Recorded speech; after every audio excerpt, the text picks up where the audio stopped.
Welcome back to my brief mini lessons on the basics of cartooning. I'm William Sorrentino, and this is part 3 of my Flip Your Classroom project for using integrated software across the curriculum.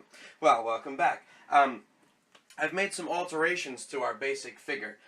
In the first installment of these lessons, we talked about line, form, shape, and creating a frame. And in the second portion of this project, we talked about perspective and we talked about proportion. Now, all that I've done with our picture is I've softened the lines and I've added a little bit of detail because I promised you guys a zombie, so our cartoon is beginning to take shape.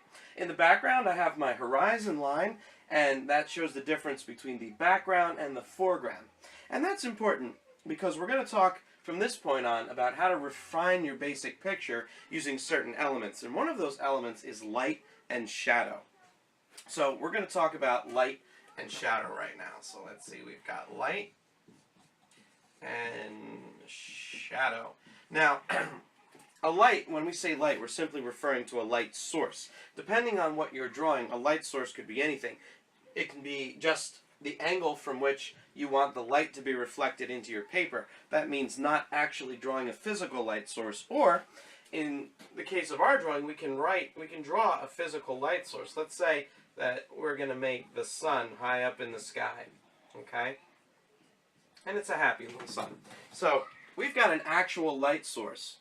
Now, if we look at the parameters of our picture, we have our character here in the foreground, and we have our horizon line, the background, and the foreground. So we have to consider when a light source shines, where is its shadow going to end up? For instance, in our last section, we had a trash can somewhere in the background. I'm going to kind of move it forward to the foreground a little bit.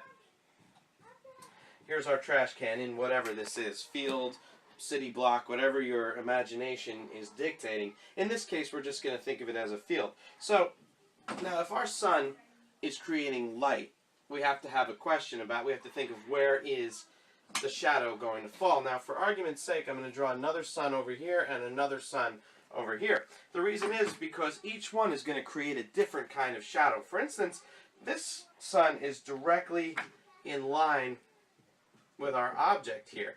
So the shadow is going to fall directly behind it.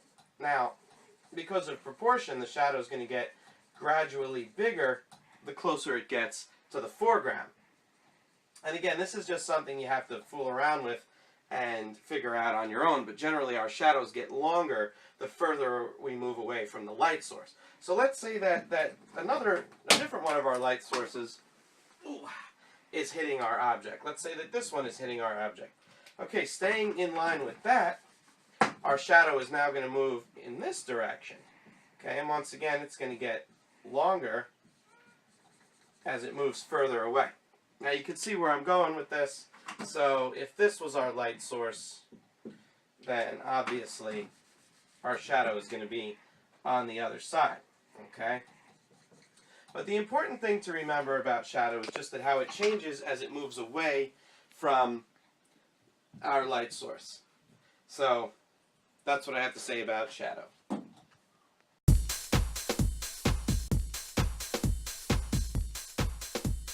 So we talked a little bit about shadow and how to create shadow with a different light source. But now I'd like to talk about the concept of shading. Shadowing is different because a shadow is a reaction to a physical item in your drawing. Shading, on the other hand, is a technique that's used to show certain types of detail and a certain type of depth. For instance, here's our character.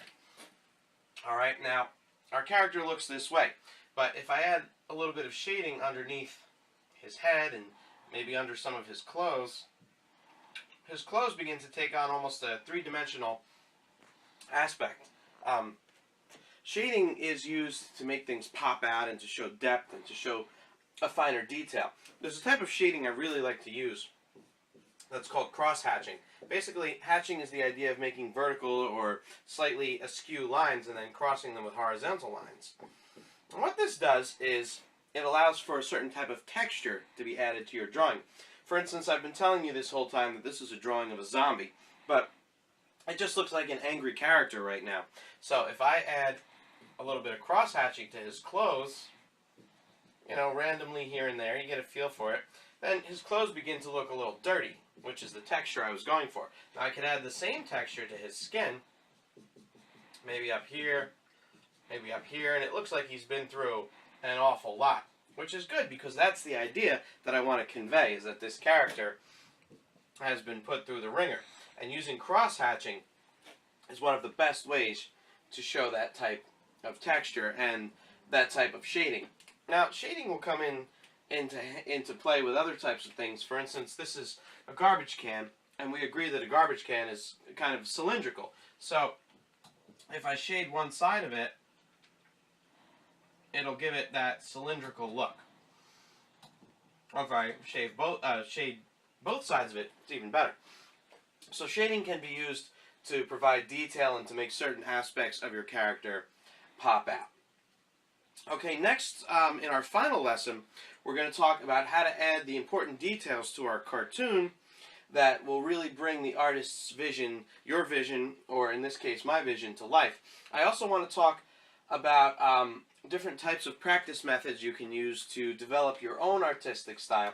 But as always, I'm going to say practice, practice, practice. If you have time, you know, in between class, or if you're just sitting around and you have nothing to do, get a piece of paper and start sketching what you see. And remember things like shading and shadowing. For instance, when I go to my Monday board meeting, or my Monday school meetings, I start drawing just the people around me, because it allows my mind to remain active during what are sometimes otherwise dull meetings. But in any case, it also helps to sharpen my artistic style. So practice, practice, practice. Look at examples and draw them. And I will see you for the final lesson, lesson 4.